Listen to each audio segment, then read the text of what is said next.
আজকে আমরা যে জিনিসটি নিয়ে আলোচনা করব সেটি হচ্ছে পর্যায়বৃত্ত গতির প্রথম পার্ট, সেটা হচ্ছে প্রথম পর্ব নিয়ে আজকে আলোচনা করব। এরকম সিকোয়েন্সিয়ালি আরও কয়েকটা ক্লাস আমরা নিয়ে থাকব। তো আজকে যে বিষয়টার বেসিক নিয়ে আমরা আলোচনা করব সেটা হচ্ছে সরল ছন্দিত স্পন্দন বা সিম্পল হারমোনিক মোশন।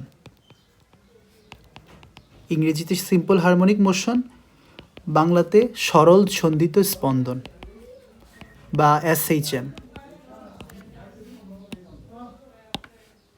তো সিম্পল হারমোনিক মোশন আসলে এক ধরনের দোলন গতি। তো আমরা দোলন গতি সম্বন্ধে কি পড়েছিলাম, যে গতিতে কোনো বস্তু তার পর্যায়কালের অর্ধেক একদিকে এবং বাকি অর্ধেক তার বিপরীত দিকে চলে, একদিকে বাকি অর্ধেক তার বিপরীত দিকে চলে, তাকে আমরা বলি দোলন গতি। তো সিম্পল হারমোনিক মোশন বা সরল ছন্দিত স্পন্দন বা SHM এক ধরনের দোলন গতি, কিন্তু এটা একটা বিশেষ দোলন গতি। বিশেষ দোলন গতি কেন? কারণ হচ্ছে যে এটার বিশেষ কিছু বৈশিষ্ট্য আছে। প্রথমত, এটা একটা যেহেতু দোলন গতি, তাইলে এটাতে দোলন গতির বৈশিষ্ট্যগুলো অবশ্যই থাকবে, যে পর্যায়কালের অর্ধেক সময় একদিকে বাকি অর্ধেক তার বিপরীত দিকে। কিন্তু আরও কিছু স্পেশাল বৈশিষ্ট্য এটাতে থাকতে হবে, সেটা হচ্ছে এটা একটা সরল রৈখিক গতি। এটাই মূল কারণ যার কারণে এর নাম হচ্ছে সিম্পল বা সরল ছন্দিত স্পন্দন। সরল রৈখিক গতি। সরল রৈখিক গতি কি? যে গতির ক্ষেত্রে গতিসম্পন্ন বস্তুটি সরল রেখায় চলে তা হচ্ছে সরল রৈখিক গতি। আর আরেকটি বৈশিষ্ট্য থাকতে হবে, সেটা হচ্ছে যে কোনো মুহূর্তে গতিশীল বস্তুর উপর ক্রিয়ারত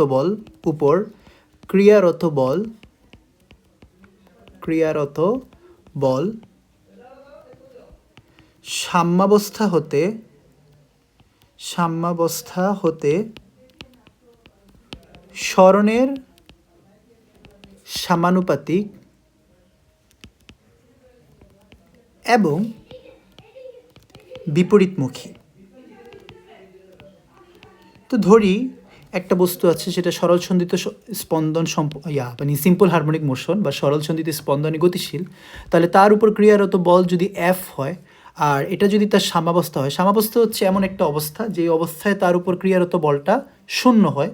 তো সাম্যাবস্থা হতে তার সরণ যদি X হয়, তাহলে এই মুহূর্তে ক্রিয়ারত বল Fটা হবে সরণ X-এর সমানুপাতিক। তো আমরা জানি সমানুপাতিক চিহ্ন সরাতে হলে একটা ধ্রুবক দিতে হয়, কিন্তু শুধু এতটুকুই না, এখানে বলা আছে আরেকটি কথা, বিপরীতমুখী। তাই এর জন্য একটা নেগেটিভ সাইন দিতে হবে। এটার অর্থ হচ্ছে সরণ যেদিকে, বলটা তার অপোজিট ডিরেকশনে কাজ করবে। আচ্ছা, এই দুইটা খুব গুরুত্বপূর্ণ বৈশিষ্ট্য। তো আমরা কয়েকটা এক্সাম্পল দেখি, তাহলে বোঝা যাবে যে কীভাবে এটা সরলরৈখিক গতি হতে পারে। কারণ আমরা তো দোলন গতি সাধারণত দেখি এটা একটা কৌণিক গতি, যেমন দোলনা কৌণিক গতিতে চলে, আর সাধারণত সরল দোলকও কৌণিক গতিতে চলে। তাহলে সরল ছন্দিত স্পন্দন আমরা মানে সরলরৈখিক গতি এটা কিভাবে হয়? যেমন একটা এক্সাম্পল হচ্ছে স্প্রিং। আমরা যদি খেয়াল করি, স্প্রিংয়ের গতিটা কিন্তু সরলরৈখিক গতি।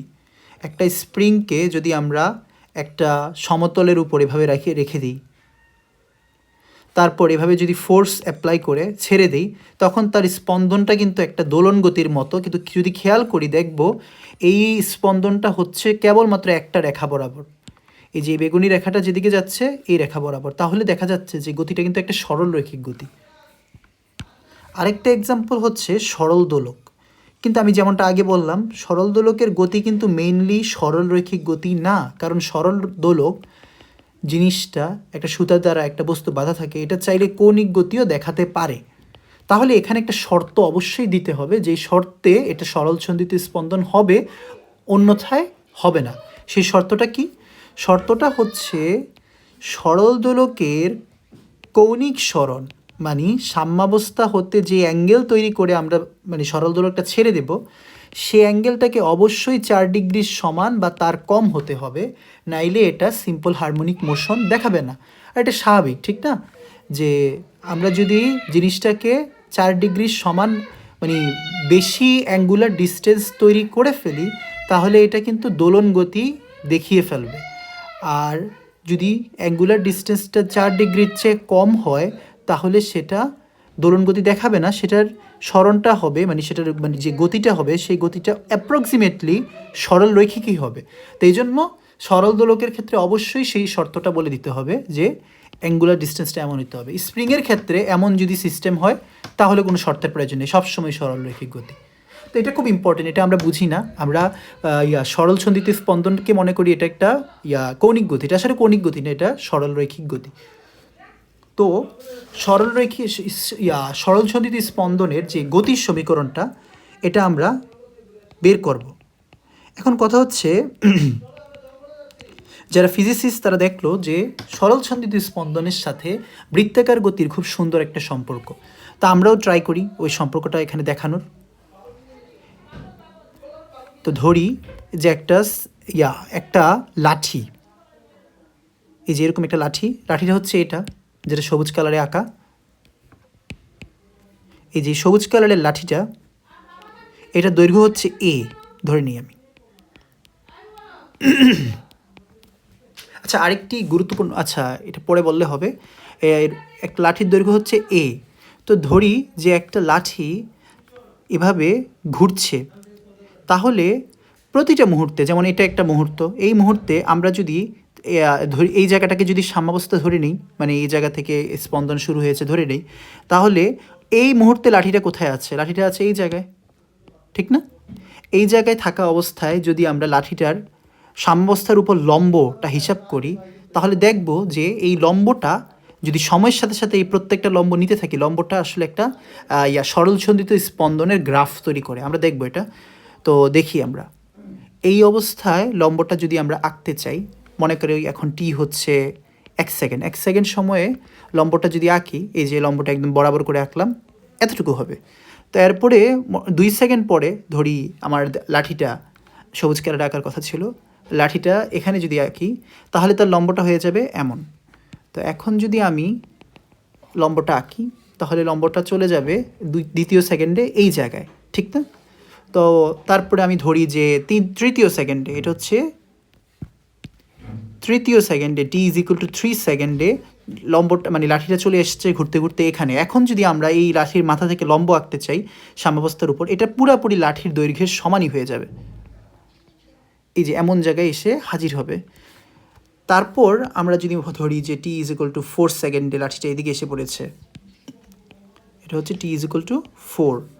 তো এবার এটা সাম্যাবস্থার উপর যে লম্বটা তৈরি করবে, সাম্যাবস্থা তো এটাই, যে লম্বটা তৈরি করবে, এটা যদি আমরা গ্রাফে বসাতে চাই একদম এক্স্যাক্ট লম্বটার হাইট অনুযায়ী, যেহেতু আমরা লম্বের গ্রাফ বানাচ্ছি সময়ের সাথে সাথে, এক্স অক্ষ বরাবর সময়, ওয়াই অক্ষ বরাবর হচ্ছে এই যে আমরা যে লম্বটা আঁকতেছি, লম্বটাকে ধরি নাম দিই ওয়াই, এই ওয়াইয়ের গ্রাফ আঁকছি। তো খেয়াল করি এই গ্রাফটা একটা সাইনোসয়েডাল শেপ দিচ্ছে, সাইনের গ্রাফের মতো শেপ দিচ্ছে। আমরা নিশ্চয়ই সাইনের গ্রাফের কথা জানি, যদি ম্যাথ একটু পড়ে থাকি, এরকম গ্রাফ দিচ্ছে। তো এখন আমি তো বলেছিলাম যে সরল সন্ধিত স্পন্দন সরল রৈখিক গতি দেখায়, কিন্তু এখানে সাইনোসয়েডাল শেপ দেখাচ্ছে কেন? আসলে এখানে কোনো ভুল হয়নি, কারণ আমরা যদি খেয়াল করি গতিটা এখনও সরল রৈখিক রয়ে গেছে। একটা স্প্রিং নিয়ে যদি চিন্তা করি, একটা স্প্রিং যখন স্পন্দন ঘটায় তখন সে একসক্ষ, এটাকে যদি একসক্ষ ধরে নিই, একসক্ষ বরাবরই মুভ করে। কিন্তু আমি যদি সময়ের সাথে সাথে চিন্তা করি, তখন যদি গ্রাফ আঁকতে চাই, একটা সরলরেখা বরাবর মুভ করলেও সময়ের সাথে সাথে যদি গ্রাফটা আঁকি আর একসক্ষটাকে যদি এখানে দিই, তো দেখা যাবে জিনিসটা একটা মজাদার বিষয়। ধরি যে সাম্যাবস্থা থেকে আমি সরণটা নিচ্ছি, তাহলে দেখা যাবে যে টি ইজ ইকুয়াল টু 1 সেকেন্ড সময় হয়তো সে এই জায়গায় হাজির হয়েছে। তো তাহলে সাম্যাবস্থা হতে তার সরণ হচ্ছে এইটা। তো আমি এমন একটা গ্রাফ পাবো। তো টি ইজ ইকুয়াল টু 2 সেকেন্ড সময় দেখা যাবে যে সে এই জায়গায় হাজির হয়েছে সাম্যাবস্থা থেকে, তখন তার গ্রাফটা হবে কি এইটা, কারণ সাম্যাবস্থা থেকে তার সরণ তো এতটুকুই, এরকম। তারপর টি ইজ ইকুয়াল টু 3 সেকেন্ডে দেখা যাবে এমন। তো ঠিক আবার উল্টাভাবে দেখলে এরকম। তো আমরা যদি এই সবগুলো গ্রাফ আঁকি, সময়ের সাথে যদি আমরা গ্রাফটা আঁকি সরল সন্ধিত স্পন্দনের, তখন কিন্তু আমরা কোনো সরল রেখা পাই না, তখন একটা সাইনোসয়েডাল শেপই পাই। এটার অর্থ এটা না যে গতিটা সরল রৈখিক না, গতিটা অবশ্যই সরল রৈখিক, আমরা তো চোখেই দেখতে পাচ্ছি, কিন্তু সময়ের সাথে দেখলে সেটা সরল রৈখিক মনে হয় না। তো আমরা আসলে সফলতার সাথে সরলরৈখিক গতির সাথে বৃত্তাকার গতির সম্পর্ক দেখতে পাইলাম। তো আমরা দেখলাম কি যে একটা লাঠি যখন বৃত্তাকার পথে ঘুরে তখন ওই লাঠিটার প্রত্যেকটা মুহূর্তে সাম্যাবস্থার উপর যে লম্ব আঁকে ওই মানে যে লম্ব তৈরি করে ওই লম্বটাই একটা সরল ছন্দিত স্পন্দন সম্পন্ন কণার গ্রাফ তৈরি করে। তাহলে আমরা যদি কোনোভাবে এই লম্বটার সমীকরণ বের করতে পারি তাহলেই তো সরল ছন্দিত সিম্পল হারমোনিক মোশনের কি ইকুয়েশন বের করতে পারবো, মানে সমীকরণ বের করতে পারবো। তো ধরি এই অ্যাঙ্গেলটা হচ্ছে থিটা, তাহলে এখান থেকে বের করা যায়। আর লাঠিটার দৈর্ঘ্য আমি আগেই বলে দিয়েছি এ, তাহলে লম্বটাকে আমরা ওয়াই ধরেছি। তো এখানে আমি দেখতেছি এটা একটা সাইনের সূত্র দিয়ে লেখা যায় এ সাইন থিটা। তো এখন একটা জিনিস হচ্ছে যে আমরা কিন্তু সময়ের সাথে সাথে গ্রাফটা বানাচ্ছি। আমি একটু মুছে দিই এই জায়গাটা। তো সময়ের সাথে সাথে আমরা ধরে নিই যে এই যে লাঠিটা ওমেগা কৌণিক বেগে ঘুরতেছে, লাঠিটা কিন্তু কৌণিক বেগে ঘুরতেছে ওমেগা কৌণিক বেগে। তাহলে এই থিটাটাকে আমরা চাইলে কী লিখতে পারি? Theta is equal to omega T লিখতে পারি না? কারণ আমরা জানি omega is equal to theta by T লেখা যায়। তো এটাই আসলে সরল ছন্দিত স্পন্দন সম্পন্ন কণার সমীকরণ, Y is equal to S sine omega T. তো এখানে আরেকটু জিনিস অ্যাড করতে হবে। সেই জিনিসটা হচ্ছে যে আমরা যে সমীকরণটা লিখেছি এটাতে আমরা ধরে নিচ্ছি যে সরলছন্দিত স্পন্দনটা সবসময় এই জায়গা থেকেই শুরু হবে, সবসময় এই যে জিরো পজিশন থেকেই শুরু হবে, কিন্তু এটা তো সত্য না। কোনো একটা সরলছন্দিত স্পন্দন তো একদম ম্যাক্সিমাম পজিশন থেকেও স্টার্ট হতে পারে তো এই জন্য আরেকটা টার্ম অ্যাড করতে হবে যে আদি দশা, মানে কোথা থেকে স্পন্দনটা আগে স্টার্ট করলো। ধরি একটা বৃত্তাকার গতি, ঠিক আছে, কিন্তু স্পন্দন স্টার্ট করেছে এই জায়গা থেকে, মনে করি এখানে কত, এটাকে π/6 ধরতে পারি, π/6 পজিশন থেকে সে স্পন্দন স্টার্ট করেছে এরকম একটা পজিশন থেকে। তো এটা তো অ্যাড করতে হবে, নাহলে তো আমরা মানে পজিশনটা একদম এক্স্যাক্টলি ডিটারমাইন করতে পারবো না, তো এই জন্য আমাদেরকে এই আদি দশাটা অ্যাড করতে হবে। তো আদি দশাটা অ্যাড করলে পজিশনটা এক্স্যাক্টলি ডিটারমাইন করা যাবে। তো এটাই হচ্ছে পুরোপুরি ইকুয়েশনটা। তো এটাকে আমরা যদি একটু সুন্দর করে লিখি তাহলে এটা হবে ওমেগা টি প্লাস ডেল্টা। তো এখানে কোনটা কি আমি একটু সুন্দর করে বুঝিয়ে দিই। তো আমরা যদি একটু বৃত্তাকার গতির সাথে মিলাই, এটা কি ছিল? লাঠির দৈর্ঘ্য। এখন খেয়াল করি যদি লাঠির দৈর্ঘ্যটাই কিন্তু সরল ছন্দিত স্পন্দন সম্পন্ন কণার টি এর সাপেক্ষে যে গ্রাফটা নিব সেই গ্রাফের সর্বোচ্চ দূরত্ব সাম্যাবস্থা হতে সর্বোচ্চ ডিস্টেন্স এটা। তো এই ডিস্টেন্সটাকে এটাকে বলা হয় সর্বোচ্চ বিস্তার। আর এই ওমেগাটা কি? ওমেগাটা হচ্ছে কৌণিক কম্পাঙ্ক।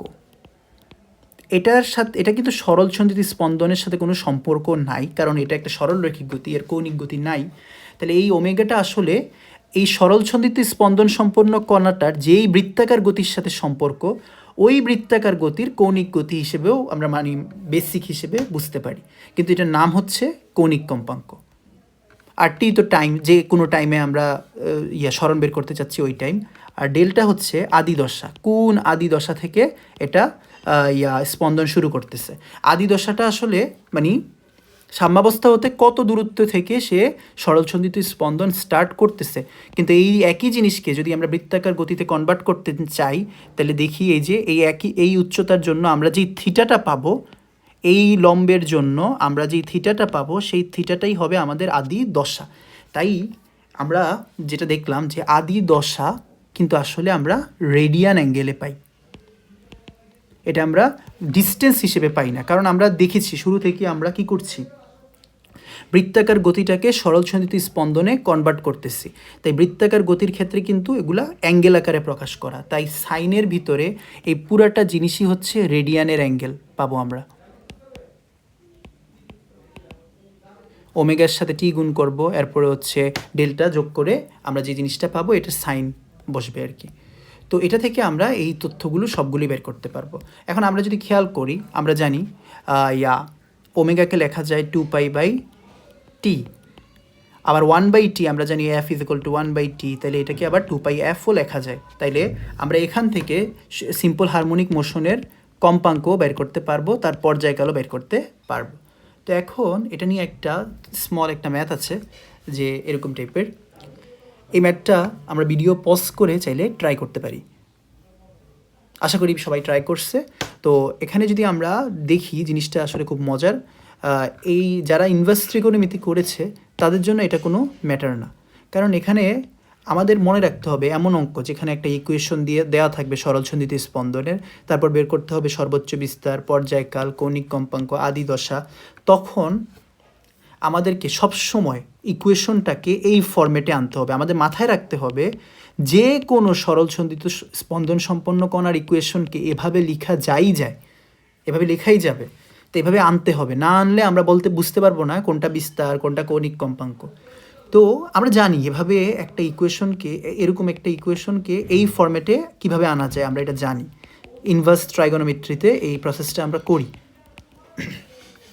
প্রসেসটা কী ছিল? আমরা এই ইকুয়েশনটাকে 1/√of সাইনের ধ্রুবক আর কজের ধ্রুবকের স্কোয়ার দিয়ে ভাগ দিয়ে একটু ভুল হয়েছে,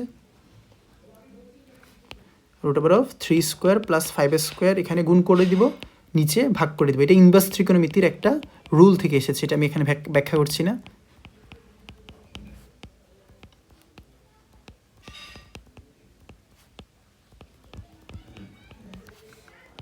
তো যদি এটা আমরা করি, আসলে আমি একটা মনে হয় ভুল করেছি এখানে। আচ্ছা না, ভুল হয়নি।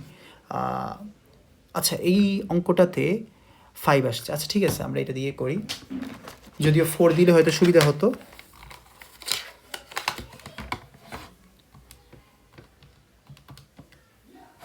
আমরা এখানে পাচ্ছি √34, আর তাহলে এই জায়গায়ও হবে 3/√34 sin 30t plus 5/√34 cos 30t। আমরা জানি যে এরকম ফরম্যাটের ক্ষেত্রে আমরা যদি এটাকে কস যে কোনো একটা থিটার কোসাইন ধরে নেই, তাহলে অটোমেটিক এটা ওই একই থিটার সাইন হয়ে যায়। এটা আমরা ইনভার্স ট্রাইগোনোমেট্রি থেকে শিখেছি। তো আমরা ধরে নিই cos আলফা = 3/√34, তাহলে আমরা এই জিনিসটাকে লিখতে পারি ইনভার্স ট্রাইগোনোমেট্রির ওই ফরম্যাটটা থেকে লিখতে পারি। তাহলে এখান থেকে লেখা যায় √34 সাইন, যেহেতু প্লাস আছে, sine a plus B alpha, sine a plus B এর সূত্র। তো আমাদের কাজ শেষ। আমরা আমাদের সরণের সমীকরণটাকে a sine omega T plus ডেল্টার সাথে যদি তুলনা করি, তুলনা করি, তাহলে a আসতেছে সর্বোচ্চ বিস্তার যেটা √34, আর ওমেগা আসতেছে 30, আর ডেল্টা আমরা এখান থেকে বের করতে পারবো। আলফা ডেল্টা তো সেম, আলফা = cos ইনভার্স 3/√34। আচ্ছা আমরা একটু দেখে নিই, cos ইনভার্স 3/√34 কিছু একটা আসবে, 59.036 ডিগ্রি, আমি ডিগ্রিতে বের করেছি। আর হচ্ছে এখানে 30। তো আমাদের বলা হয়েছে কি কৌণিক কম্পাঙ্ক বের করতে, ওমেগাই কৌণিক কম্পাঙ্ক শেষ, পর্যায়কাল বের করিনি, সর্বোচ্চ বিস্তার বের করা শেষ, আদি দশা বের করা শেষ, পর্যায়কাল বের করতে হবে। পর্যায়কাল বের করার জন্য আমরা লিখব ওমেগা = 2π/t = 30, তাইলে t = 2π/30 বা π/15, π/15 সেকেন্ড। ওকে, তো এভাবে আমরা যে কোনো সরলসন্ধিত স্পন্দন সম্পন্ন কণার সমীকরণকে ব্যাখ্যা করতে পারি। ধন্যবাদ, আবারও দেখা হবে নেক্সট পার্ট।